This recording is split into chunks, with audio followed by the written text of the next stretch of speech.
أهلا بحضراتكم مرة تانية. في الفيديوهات اللي فاتت احنا اتعرفنا مع بعض على بدايات الاستعمار الأوروبي للأمريكتين، وتعرفنا كمان على بداية الصراع الإنجليزي الأسباني. النهاردة إن شاء الله هنكمل كلامنا علشان نتعرف بشكل أعمق على طبيعة الصراع ما بين الدولتين دول وعلى دور كلاب البحر في الصراع ده. خليكم معانا.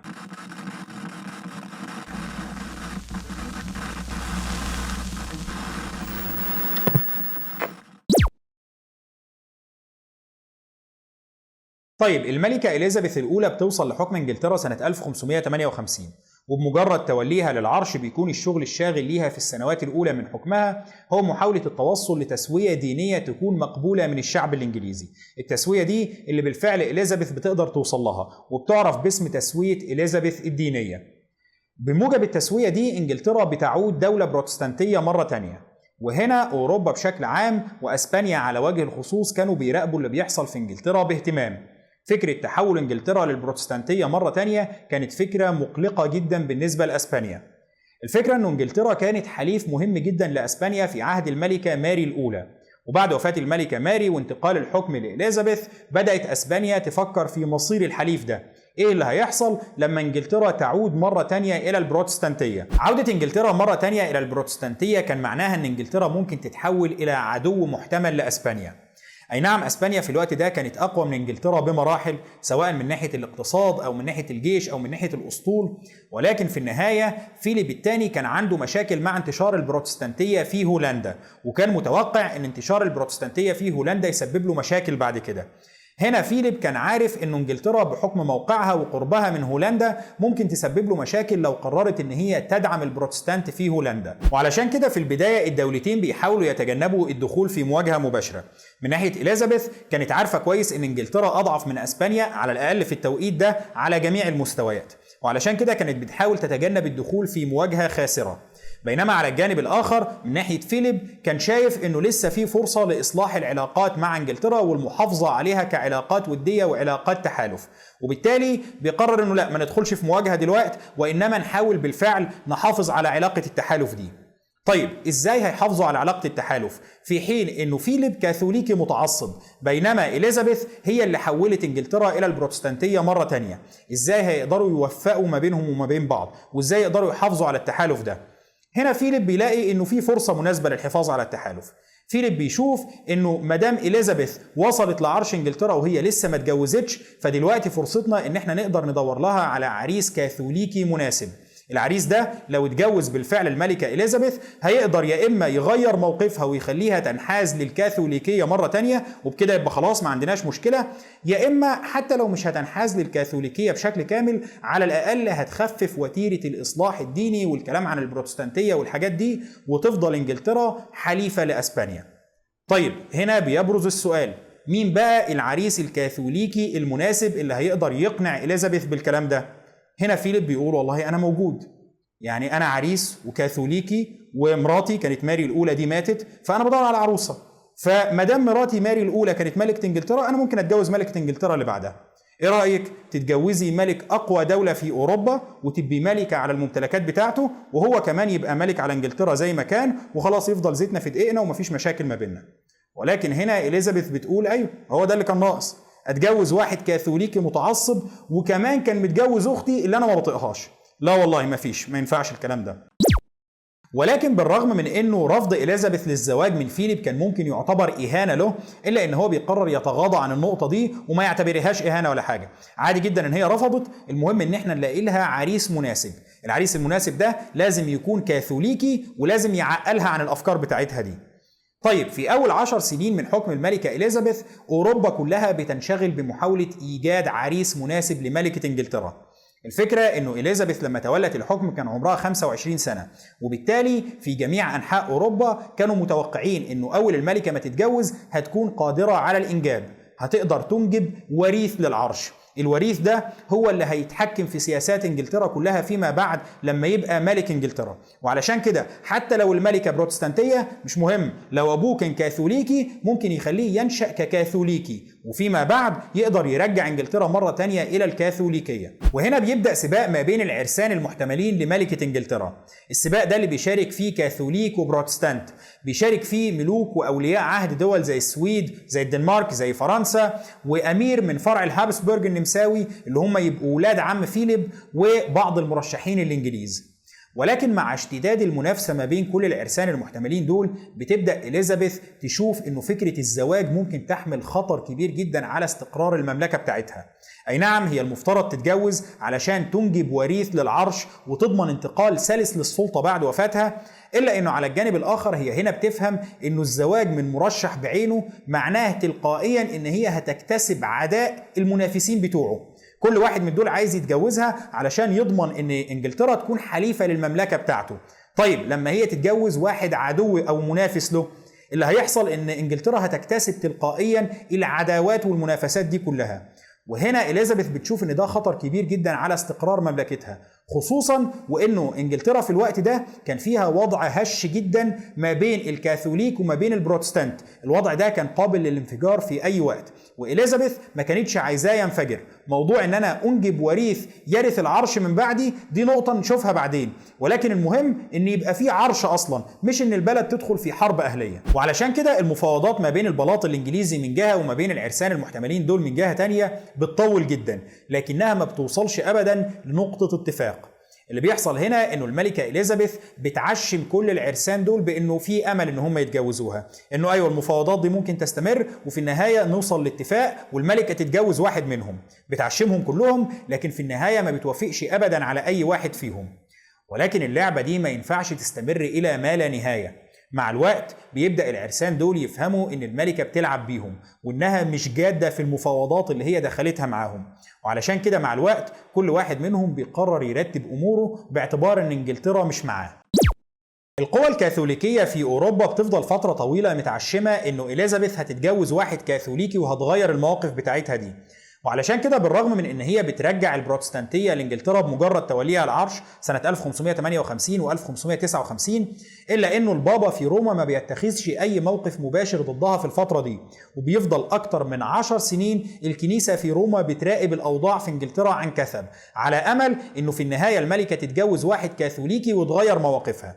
لكن في النهاية بعد أكتر من 10 سنين من الانتظار، الكنيسة في روما بتدرك إن هي مش هتغير موقفها، إنه إليزابيث مش هتتجوز واحد كاثوليكي ولا هتغير مواقفها دي. وعلشان كده سنة 1570 بعد 12 سنة من تولي إليزابيث عرش إنجلترا، الكنيسة في روما بتصدر قرار بحرمان إليزابيث كنسيا. البابا بيصدر قرار بحرمانها كنسيا واعتبرها مهرطقة. الست دي مهرطقة ولازم نتعامل معاها على الأساس ده.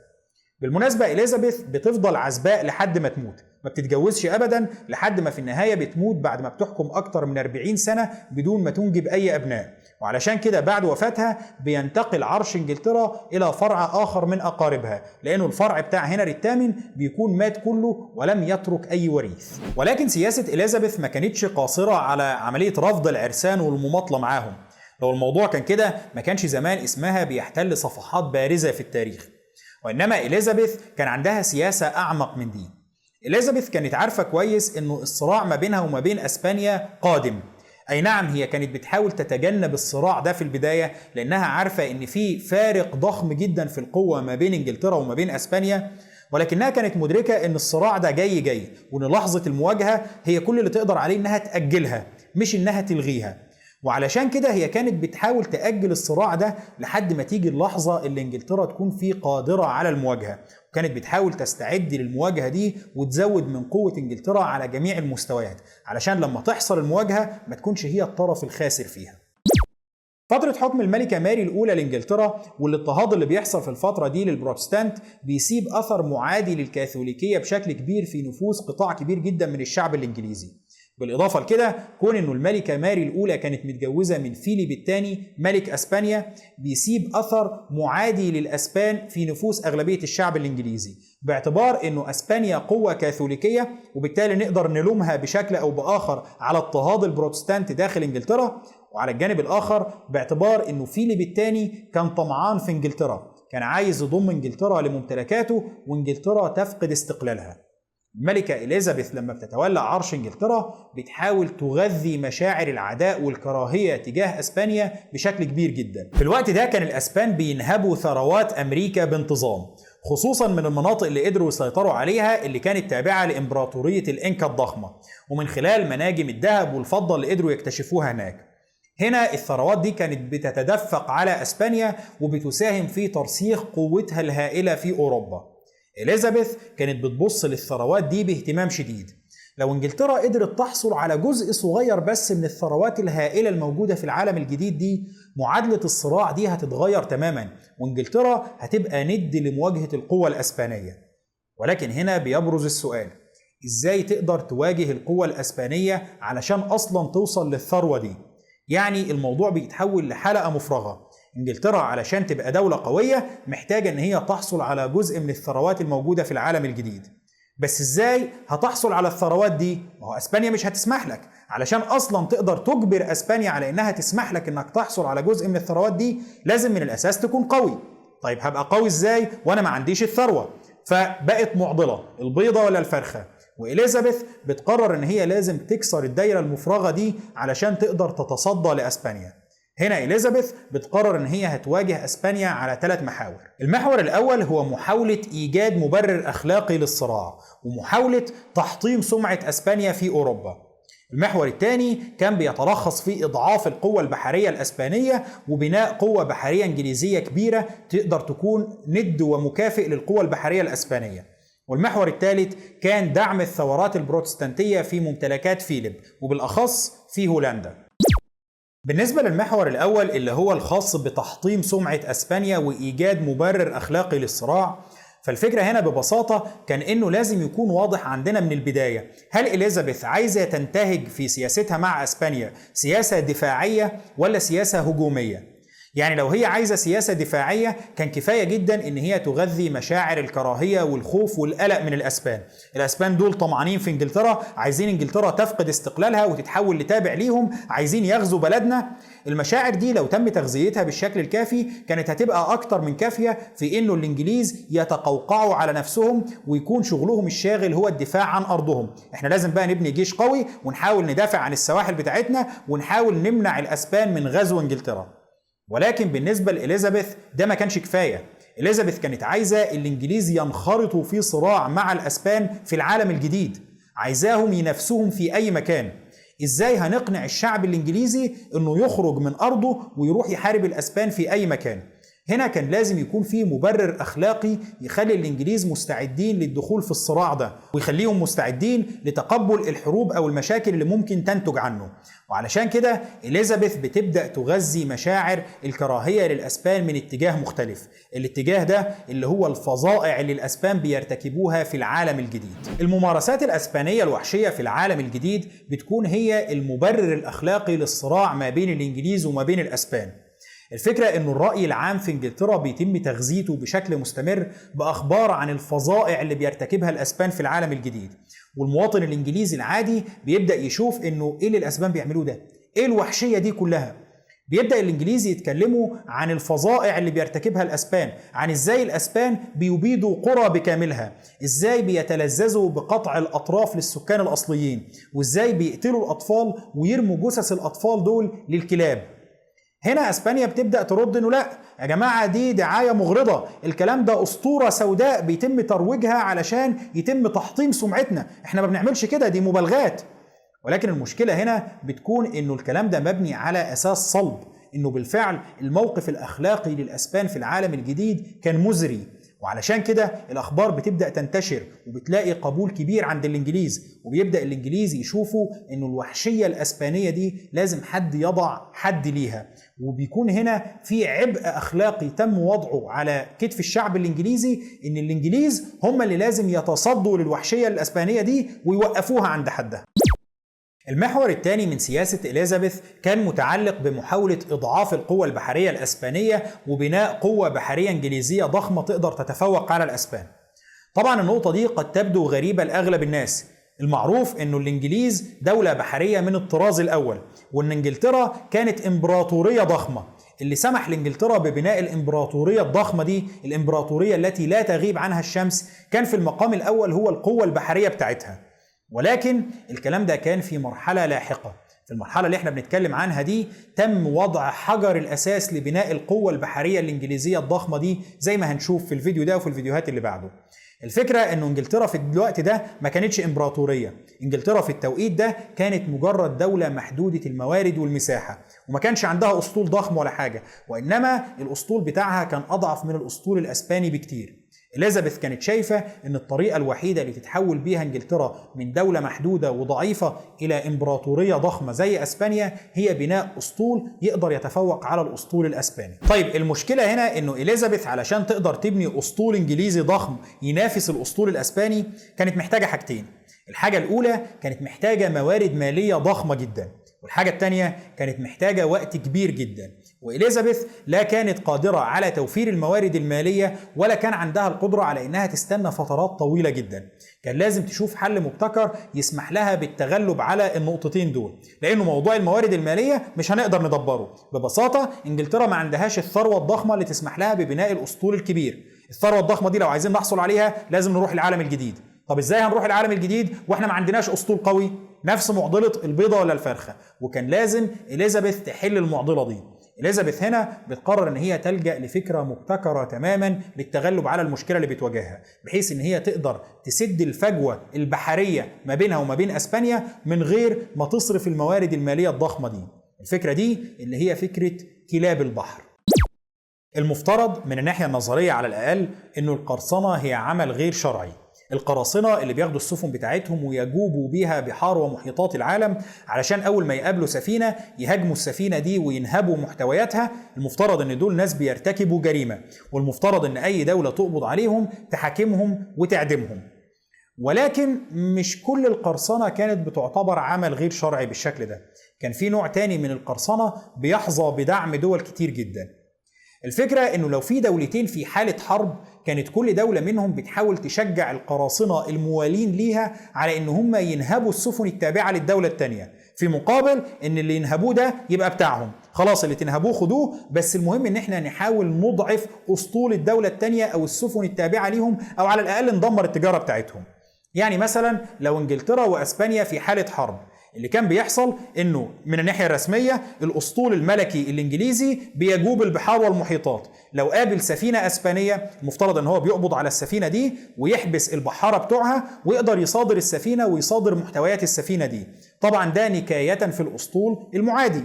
وعلى الجانب الآخر كان الأسطول الأسباني بيقوم بنفس الشيء مع السفن الإنجليزية أو مع الدول المتحالفة مع إنجلترا. ده بالنسبة للأسطول الرسمي التابع للملك أو الملكة بتوع الدولتين دول.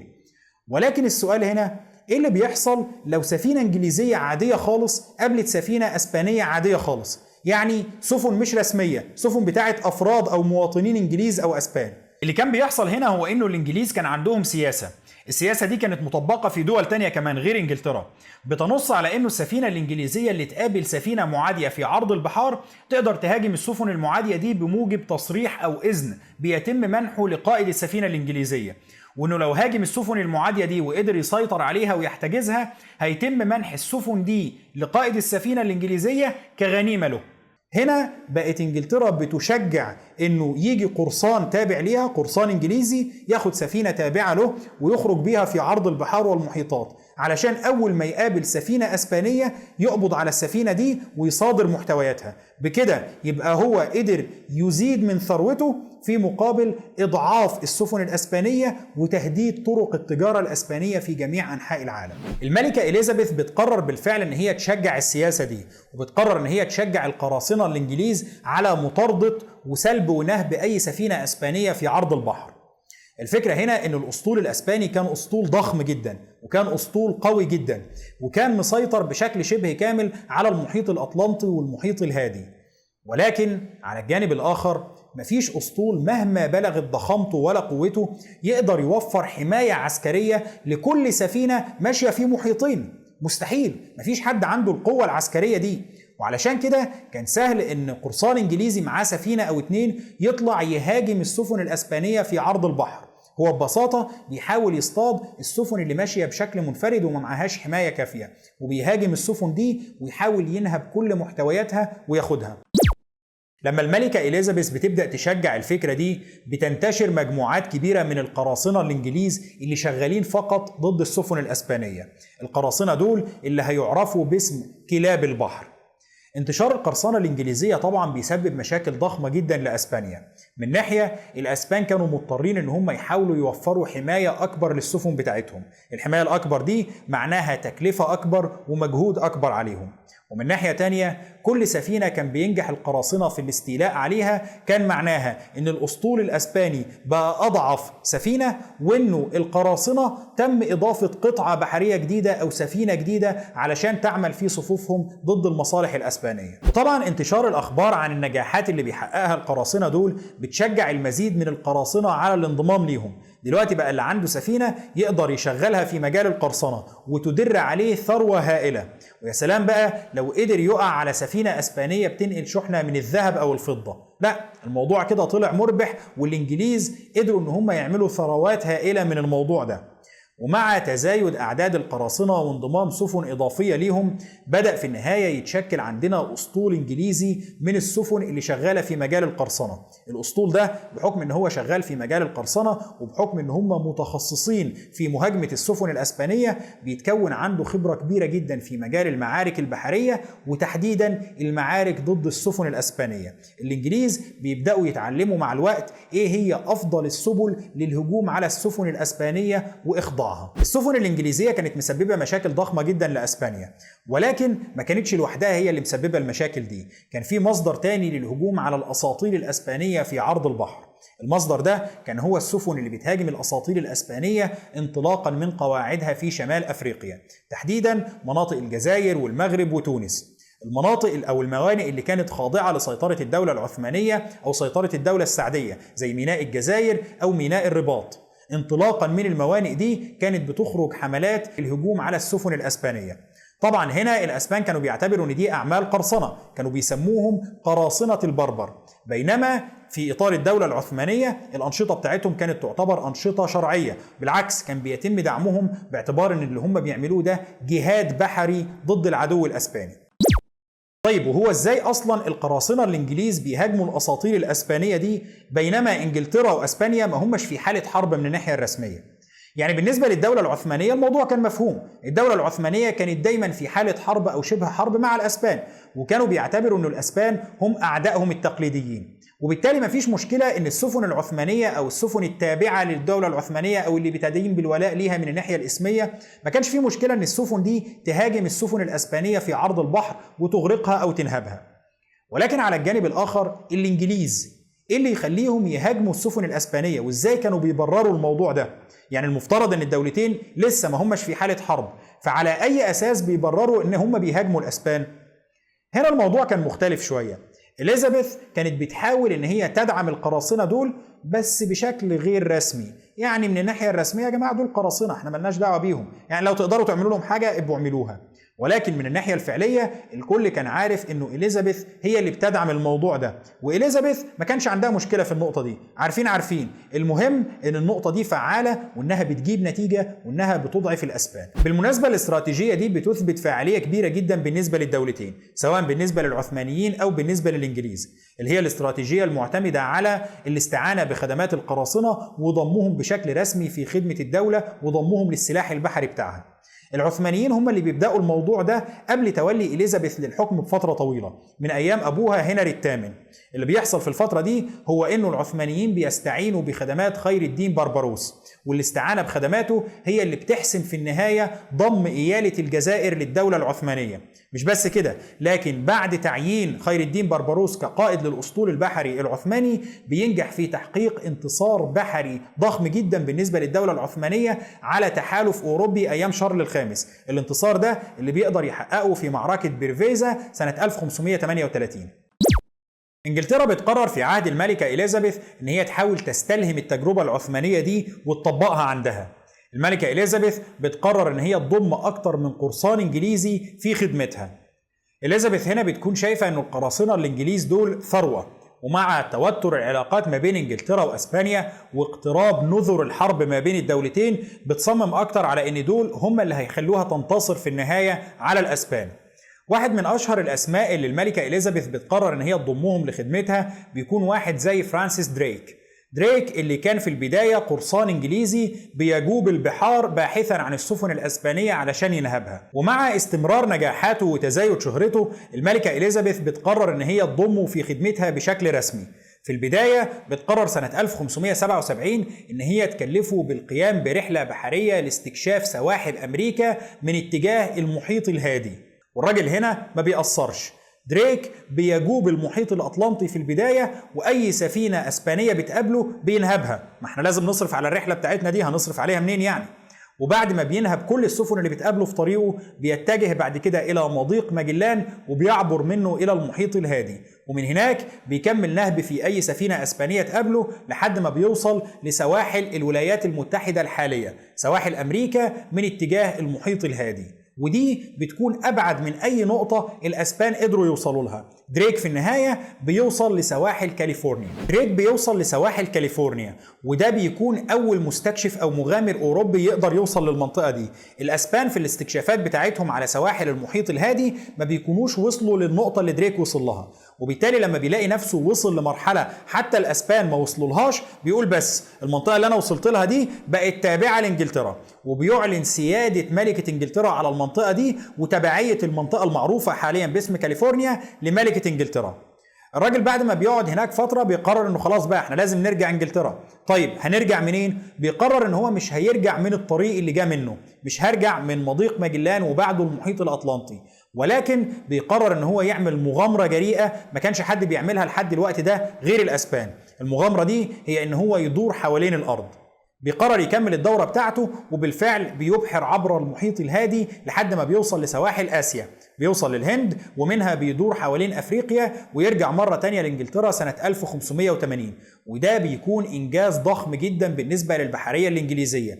لأول مرة رجل إنجليزي يعبر مضيق ماجلان، لأول مرة الإنجليز بيستكشفوا سواحل أمريكا من ناحية المحيط الهادي، والأول مرة رجل إنجليزي ينجح في الدوران حول الأرض. الإنجازات اللي بيحققها دريك بتكون إنجازات ضخمة جدا بالنسبة للإنجليز، اللي الإنجليز كانوا بيسمعوا عنه قبل كده أو بيقروا عنه في الكتب أو بيشوفوه مرسوم على الخرائط، قدروا يحققوه بشكل فعلي. الإنجاز الضخم ده بيخلي الإنجليز يبدأوا يحسوا إن الفجوة بينهم وما بين الأسبان ما بقتش ضخمة قوي كده. الأسبان في الأول كانوا بيعملوا حاجات إحنا يدوب نسمع عنها، ولكن إحنا دلوقتي قدرنا نقلل الفجوة دي، وبقى الإنجليز كمان عندهم المقدرة وعندهم المعرفة الكافية إن هم ينافسوا الأسبان في البحار. طبعا مع وصول فرانسيس دريك لإنجلترا سنة 1580 فيليب الثاني بيكون عايز إنه دريك يتعاقب. الراجل ده قرصان، الراجل ده نهب وسرق سفن أسبانية كتير جدا، المفترض ان الراجل ده يتحاكم ويتم إعدامه. ولكن إعدام مين؟ إليزابيث بتكون شايفة ان الراجل ده ثروة قومية، الراجل ده كنز، الراجل ده احنا لو ما استفدناش منه نبقى عبط، وبتقرر ان هي تمنح فرانسيس دريك لقب سير. مش بس كده، لكنها بتقرر الاستعانة بخدماته بشكل رسمي في الأسطول الإنجليزي، وبتقرر تعيينه نائب لقائد الأسطول الإنجليزي كله. القرار ده اللي بيثبت أهميته القصوى فيما بعد لما بتندلع الحرب بالفعل ما بين إنجلترا وما بين أسبانيا. طيب المحور الثالث واللي إليزابيث بتحاول تشتغل عليه علشان تضعف وتقلل من القوة الأسبانية بيكون هو دعم وتشجيع الثورات ضد حكم فيليب، وتحديدا دعم وتشجيع الثورات البروتستانتية ضد حكم فيليب في هولندا. ازاي ده بيحصل؟ ده اللي هنتكلم عنه في الفيديو اللي جاي ان شاء الله. شكرا لحضراتكم، وان شاء الله نكمل كلامنا الاسبوع اللي جاي.